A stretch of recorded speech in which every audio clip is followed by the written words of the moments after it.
교재 87페이지 보겠습니다. 130편은 회개와 하나님의 긍휼하심에 대한 신뢰를 말합니다. 131편은 하나님 앞에서 성도가 가져야 할 이상적인 모습의 본보기를 제시합니다. 132편은 다윗의 집과 맺으신 하나님의 언약을 말합니다. 133편은 이스라엘 안에 함께 거하는 형제의 아름다운 모습을 노래합니다. 134편은 성전에 올라가는 노래 중 마지막에 위치합니다. 여호와를 송축하라 말하면서 하나님께 드리는 예배를 마무리합니다. 시편 120편부터 134편, 오늘 이 134편까지가 성전에 올라가는 노래였습니다. 표지를 보면 다 오늘 본문의 130편도 성전에 올라가는 노래, 134편도 성전에 올라가는 노래. 그러니까 하나님 앞에 예배드리러 나가면서 하나님의 이름을 높이는 노래들이 120편부터 134편까지. 내일 읽을 135편에는 그 표제가 없죠. 그렇게 여러분들이 기억을 하시면 되겠습니다. 자, 먼저 우리 130편, 오늘 제일 먼저 읽은 130편 4절 우리 함께 읽어보겠습니다. 시작. 그러나 사요하심이 주께 있음은 주를 경외하게 하심이니이다. 아멘. 성전에 올라가면서 하나님 앞에 깨끗한 몸과 마음으로 예배를 드려야 하나님 앞에 바로 선 성도의 모습이 아니겠습니까? 그래서 130편은 하나님, 제가 지금 하나님 앞에 예배드리러 올라가는데 제 마음에 죄악이 있습니다. 제 죄악을 깨끗하게 해주셔서 깨끗한 마음으로 하나님 앞에 신령과 진리로 예배드리게 해 주옵소서. 그걸 노래한 겁니다. 그래서 3절에 보면 여호와여 주께서 죄악을 지켜보실진데 누가 주님 앞에 설 수 있겠습니까? 그러나 사요하심이 죄를 용서하시는 것이 주님께 있으니 내가 주님을 경외합니다. 나 곧 내 영혼은 여호와를 기다리며 나는 주의 말씀을 바라는도다. 그래서 오늘 첫 번째 기도 제목은 내 모든 죄를 주님 앞에 용서받게 하소서 하는 것입니다. 내 모든 죄를 주님 앞에 용서받게 하소서. 너무 기본적인 게 아닌가? 여러분, 그게 아니고 우리 마음속에 평안이 없는 이유가 뭘까요?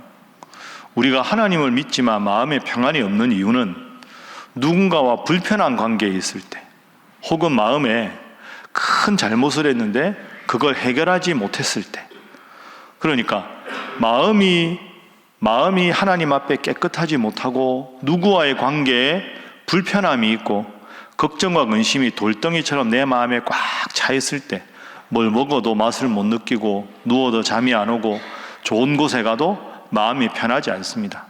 그러니까 우리 마음의 문제, 이 마음의 어려운 문제를 어떻게 해결하느냐? 4절에 사요하심이 주님께 있습니다. 내 마음의 모든 부끄러운 것도 죄도 하나님 저를 용서해 주십시오.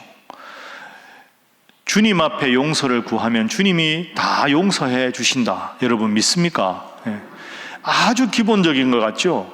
늘 평생에 교회 오면서 들은 말씀 아닙니까?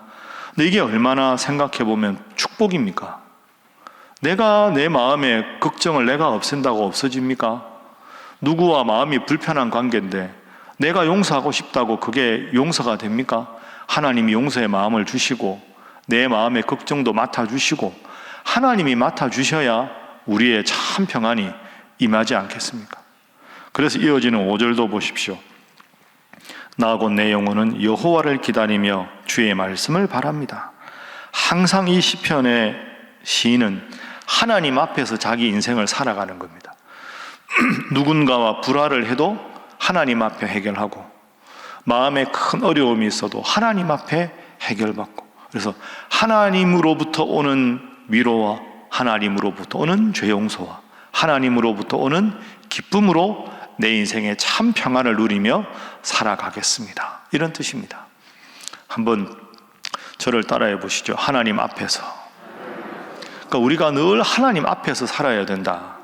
이게 성경의 가장 기본적인 가치관입니다. 세상에서 일어나는 문제를 그 사람과 나의 문제, 이 환경과 나의 문제로 생각하면 안 되고, 하나님은 왜 이 환경을 나에게 허락하셨을까? 하나님은 저 사람과 내 이 문제를 어떻게 해결하길 원하실까? 눈에 안 보이는 하나님께서 나에게 원하시는 대로 마음을 결정하면 환경에 대한 문제, 인간관계에 관한 문제도 하나님이 다 해결해 주신다. 이게 하나님 앞에서 살아가는 삶의 태도입니다. 보네퍼라는 신학자가 이렇게 말했죠. 기독교인의 삶의 모습은 두 가지다. 하나님 앞에서, 하나님 없이. 따라해 주시죠. 하나님 앞에서, 하나님 없이. 하나님 앞에 살아가는 건 이해가 되는데 하나님 없이 살아간다는 게 무슨 말인가? 하나님이 안 계시다 하는 뜻이 아니라 하나님이 계시기 때문에 억지로 내가 하고 싶지 않은데 하고, 그런 게 아니라 항상 하나님 앞에서 하나님을 의식하는 삶을 살아가되, 하나님이 안 계시다고 해서 내가 마음대로 죄짓고 하나님이 안 보신다고 해서 막 말하고, 그게 아니라 하나님은 늘 계시지만 하나님이 계시지 않아도 내 삶의 태도가 바뀜이 없어야 한다. 하나님 앞에서 하나님 없이 살아가는 것이 우리 기독교인의 모습이다. 오늘도 여러분 해야 되는 수많은 일들에서 이 일을 어떻게 처리할까? 이분과 만나서 어떻게 할까? 이런 모든 보이는 현상이 아니라 하나님 앞에서 하나님은 이 일을 어떻게 해결하기를 원하실까? 하나님은 저분과 어떻게 대화하기를 원하실까? 하나님은 내 마음에 어떤 마음을 품기를 원하실까? 보이지 않는 하나님과의 관계를 철저하게 해서 보이는 세상 속에 승리하는 여러분 되시기를 주님 이름으로 축복합니다. 자, 이어지는 131편 보겠습니다. 여호와여, 내 마음이 교만하지 아니하고 내 눈이 오만하지 아니하오며, 그 다음에 한번 보십시오. 내가 큰 일과 감당하지 못할 놀라운 일을 하려고 힘쓰지 아니하나이다. 내가 큰 일과 감당하지 못할 놀라운 일을 하려고 힘쓰지 아니하나이다. 여러분도 이렇게 살아가고 싶지요. 큰 일, 부담스러운 일 안 하고 싶습니다. 그런데 그렇게 됩니까? 사람이 살다 보면 부담스러운 일도 해야 되고 큰 일도 해야 되고. 참 이 시편 기자는 팔자도 좋다. 어떻게 이렇게 편하게 말하느냐. 그 비결이 그 다음에 2절에 나옵니다. 2절. 자, 함께 읽어봅니다. 시작. 실로 내가 내 영혼으로 고요하고 평안하게 하기를 젖된 아이가 그의 어머니 품에 있음 같게 하였나니 내 영혼이 젖된 아이와 같도다. 아멘. 1절을 읽으면 내가 큰 일과 감당하지 못할 놀라운 일을 하려고 힘쓰지 않겠습니다. 이걸 잘못 이해하면 내 인생의 어려운 일은 그냥 지레 겁먹고 포기하겠습니다. 힘든 일은 아예 손 놓고 그냥 자포자기 하겠습니다. 그런 거 안 하렵니다.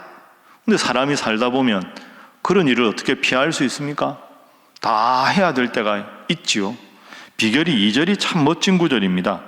실로 내가 그런 일들 앞에서도 고요하고 평안하게 하겠습니다. 비결은 젖된 아이가 그의 어머니 품에 있음 같게 하였나니, 어머니 품에 있는 아기처럼 살겠습니다. 이런 뜻입니다. 여러분, 어머니 품에 있는 아기는 뭐 포탄이 떨어지든 뭐 무슨 일이 있어도 엄마 품에만 딱 안겨 있으면 잡니다. 아무것도 신경 쓸 게 없습니다. 엄마 품에 있으니까. 어른들은 다 걱정하고 발을 동동 굴러도 아이가 엄마 품에만 딱 있으면, 엄마 손만 꼭 잡으면 아이는 해맑게 웃습니다. 왜? 엄마가 그 아기한테는 어떻게 보면 전능한 존재니까. 그러니까 1절에서 하나님, 내가 감당하지 못한 일, 힘든 일은 안 하겠습니다 하는 말은 자포자기 하겠다는 게 아니라, 하나님, 제가 할 수 있는 일은 열심히 하고 제 능력 밖에 있는 일은, 제 힘에 붙이는 일은 억지로 능력도 안 되는 내 능력으로 하려고 하지 않고, 아기가 엄마 품에 안겨서 엄마에게 모든 것을 의존하듯이, 하나님, 이 문제는 제 힘으로 부족합니다. 하나님이 해결해 주십시오. 하나님이 저와 함께 하시지 않습니까? 그런 마음의 평안을 가지고 절대적으로 주님 의지하며 살아가겠습니다. 참 멋진 태도지요. 작은 일은 내가 하고 하나님께 감사하고, 어려운 일은 내가 하는 게 아니라 하나님을 의지하고 하겠다. 그래서 두 번째 기도 제목은 오직 주님만 의지하며 살게 하소서 하는 것입니다. 오직 주님만 의지하며 살게 하소서. 이게 참 근본적인 것 같은데요. 여러분, 인생을 행복하게 평안하게 살아가는 방법이 이 방법 아니겠습니까? 아이가 길을 걷다가 앞에 큰 돌이 있습니다. 이 돌이 있으니까 걷기에 불편하다 이렇게 생각하고 아이가 자기 힘에 붙이는 거 억지로 그 돌을 옮기려고 막 2-3시간 땀 뻘뻘 흘려가면서 막 겨우겨우 옮긴다. 그게 장한 일일까요? 그거 아닙니다. 조그만한 돌멩이는 자기가 옮길 수 있는데 큰 돌이 있어서 걷기 불편하면 엄마 또는 아빠 이렇게 부르는 겁니다. 그러면 아빠가 와서 탁 들고 그냥 버리면 1분에 버릴 수 있는데 자기가 한다고 2-3시간 땀 뻘뻘 흘리면 아빠가 와서 아유 수고했다 하면 속으로 너 왜 이렇게 미련하냐. 아빠 부르면 아빠가 아빠 이거 옮겨줘도 아니죠. 아빠 말만 하면 아니면 얼굴만 이렇게 보고 이렇게 봐도 아빠가 알아서 다 해주는 거 아닙니까? 여러분 잘 생각해 보십시오. 우리가 어떨 때는 참 이 아이 같을 때가 많습니다. 하나님 앞에 기도할 수 있는 특권이 있고 하나님 앞에 간절히 구하면 하나님이 하늘의 지혜를 주실 텐데 내 능력으로 내 실력으로 막 전전긍긍하고 하다가 안 되면 속상해하고 마음 불편하고 하나님 원망하고 그러지 말고 내가 할 수 있는 일은 할 수 있는 힘을 주신 하나님께 감사하면서 하고 내 힘에 붙이는 일은 새벽마다 나와서 기도하고 하나님 이 문제는 어떻게 해결해야 될지 모르겠습니다 하고 기도하다 보면 하나님께서 해결해 주실 줄로 믿습니다. 그게 맞는 겁니다. 이건 여담인데요. 오늘 제가 금요일날 신학교 수업하는 날입니다. 제가 오후에 수업을 하러 가는데 오늘은 제 수업과 연관된 학술 회의를 합니다. 장신대에서. 제가 논문 발표를 해야 되거든요. 제가 오늘 논문 발표하는 주제가 뭐냐 하면 제가 설교할 때 말씀드렸는데 이원영 목사님이라는 분이 있습니다. 이분이 퇴계 직계 14대 후손입니다. 퇴계의 후손인데 목사님이 됐습니다. 그리고 이분이 우리 교단 총회장까지 하십니다. 우리 한국 교회사에 가장 존경받는 분 중에 한 분입니다. 이원영 목사님. 퇴계 후손이 목사님이 되고 정말 퇴계처럼 살아갔던 분인데요. 제가 요즘에 목회하면서 공부하는 분이 2분인데 이원영 목사님하고 우리 이일선 목사님. 오늘 논문 발표하면 이제 이일선 목사님 글을 써야 되는데 이분이 퇴계 후손으로 한학을 16년 4개월을 공부했습니다. 4살 때부터 20살 때까지. 그러고 신학교 가서 목사님이 됐습니다. 그러니 이분한테는 2가지가 있는 거 아닙니까? 성경 읽고 훌륭한 목사님이 된 면도 있고 어릴 때 16년 동안 퇴계를 공부했으니까 이분 안에는 퇴계도 있고 예수님도 있는 겁니다. 그러니까 예수님이 훨씬 위대하니까 기독교로 개종을 했겠죠. 근데 이제 이분이 평생에 설교를 2,500편을 다 쓰셨는데 그 중에 원고를 한자 쓴 원고가 20편이 있습니다. 그 원고 20편을 1930년부터 35년까지 썼거든요. 그 설교를 읽고 이분 설교 안에서 유교를 어떤 점에서 넘어서서 기독교 목사로 생활했는가 하는 거를 이제 분석하는 게 오늘 제 논문입니다. 근데 이분이 논문을 쓴 게 없어요. 이렇게 유교는 이렇고 기독교는 이래서 나는 기독교로 개종했다 이런 말이 하나도 없고 설교 안에 보면 유교적인 요소도 있고 유교를 넘어서는 기독교적인 요소도 있고 그걸 저보고 분석을 해달라는 거죠. 여러분 쉽겠습니까 이게? 1930년대 설교면 이분이 만년필로 다 흘려서 씁니다 이걸. 컴퓨터 타자기가 없지 않습니까? 그래서 제가 이렇게 기가 막힌 겁니다 이게. 1930년도에 퇴계 후손이 한자하고 한글을 막 흘려서 이걸 썼는데 그걸 하나하나 해독을 해가지고 이분은 이런 면이 있다 이걸 하려니 이게 그럼 제가 목양실에서 설교 준비하다가 원고를 이렇게 화면으로 이렇게 보면 글자가 해독이 되는 글자가 있고 안 되는 글자가 있을 거 아닙니까? 해독이 안 될 때는 그냥 둡니다. 그 다음날 다시 이렇게 봅니다. 한 10번쯤 보다 보면 어느 날 이 글자가 이 글자구나 하는 게 탁 느껴질 때가 있습니다. 그럼 그걸 하나하나 분석해서 제가 이제 오늘 논문을 발표합니다. 여러분이야 별로 관심이 없으시겠지만 제가 이거 40장 썼거든요. 이거 쓰느라고 진짜 힘들었습니다. 여기까지 하려고 합니다. 이제 더 이상 하라 그래도 이제는 나 이제 이일선 목사님 해야 되니까 제발 이제 그거 좀 오늘 그 말씀 드리려고 그랬는데, 제가 무슨 말씀을 드리려고 하냐 하면요, 우리는 제가 처음에 원고를 딱 봤을 때 해독이 안 되는 게 너무 많은 겁니다. 안 되겠다. 그러고 놓으면 지금까지 안 될 거 아닙니까? 그럼 집에 가서 다시 보고 또 모르면 덮어놓고 다시 보고 이러다 보면 어느 순간 이게 이렇게 설교문이 이렇게 연결되는구나 하는 게 보입니다. 여러분, 제 실력이 며칠 만에 는 게 아닌데 똑같은 글자인데 자주 보다 보면 그게 보인다니까요. 감이 안 오시죠?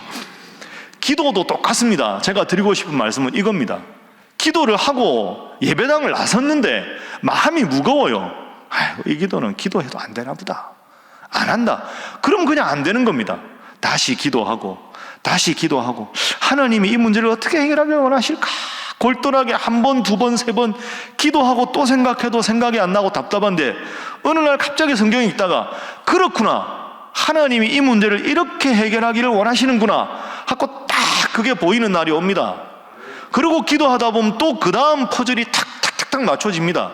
그러다 보면 하나님이 이 문제를 이렇게 해결하시는구나 라는 게 보이는, 그게 보여야 예수 믿는 재미가 있고 그게 보여야 기도하는 힘이 있을 거 아닙니까? 여러분, 어머니를 의지하는 아이는 엄마만 있으면 행복합니다. 기도는 내 인생의 특권이다 생각하고 한두 번 하고 마음을 닫지 마시고 열심히 기도해서 하나님 앞에 응답받는 복된 믿음 생활하는 여러분 되시기를 주님 이름으로 축복합니다. 자, 마지막 134편 보겠습니다. 성전에 올라가는 노래 134편 1절부터 3절까지 우리 한 편 다 한번 읽어보겠습니다. 시작. 보라, 밤에 여호와의 성전에 서 있는 여호와의 모든 종들아, 여호와를 송축하라. 성소를 향하여 너희 손을 들고 여호와를 송축하라. 천지를 지으신 여호와께서 시온에서 내게 복을 주실지어다. 아멘. 성소를 향하여 너희 손을 들고 여호와를 송축하라. 근데 1절에 보면 밤에 여호와의 성전에 서 있다. 밤에 뭐 할까요? 밤에 낮에 아침에 이래야 되는데 그만큼 오직 하나님 앞에 성전 가기를 사모하는 모습이죠. 그래서 세 번째 기도 제목은 평생 하나님을 찬양하며 살게 하소서 하는 것입니다. 평생 하나님을 찬양하며 살게 하소서. 성소를 향하여 너희 손을 들고 여호와를 송축하라. 밤에도 낮에도 평생 하나님을 찬양하며 살아가는. 그래서 여러분, 늘 말씀드리지만 이 새벽에 하나님 앞에 나와서 기도하는 게 여러분 인생의 제일 큰 축복이요, 선물이요, 특권인 줄로 믿습니다. 제가 방금 논문 말씀드렸듯이 기도하고 또 기도하고 말씀 읽고 또 말씀 읽어서 정말로 하나님 믿는 즐거움이 이런 거구나, 새벽에 나와 기도한다는 게 이런 유익이 있구나, 그거 평생 느끼시고 기도로 모든 문제를 돌파하고 평생 하나님 잘 믿는 여러분 되시기를 주님 이름으로 축복합니다. 기도하겠습니다. 하나님, 내 인생을 살아가면서 인생에 죄를 짓고 연약할 때 주님 앞에 죄 용서를 받고 마음의 평안을 평생 누리게 하여 주시고, 젖을 아기가 엄마 품에 안겨만 있으면 그저 행복하듯이 내가 해결할 수 있는 문제 하나님의 은혜 안에 해결하게 하시고, 내가 벅찬 문제 만나면 하나님 앞에 간절히 기도해서 하나님의 능력으로 이 모든 문제를 해결받게 하여 주옵시고, 그런 기쁨과 감사가 가득 넘쳐서 평생 하나님 앞에 나와 예배드리고 찬양하며 기도하는 일에 힘쓰게 하여 주시옵소서. 그런 우리 가정이 되게 하시고 우리 교회가 되게 하여 주시옵소서. 함께 기도합니다. 주여 믿습니다. 주여 믿습니다. 주여 믿습니다.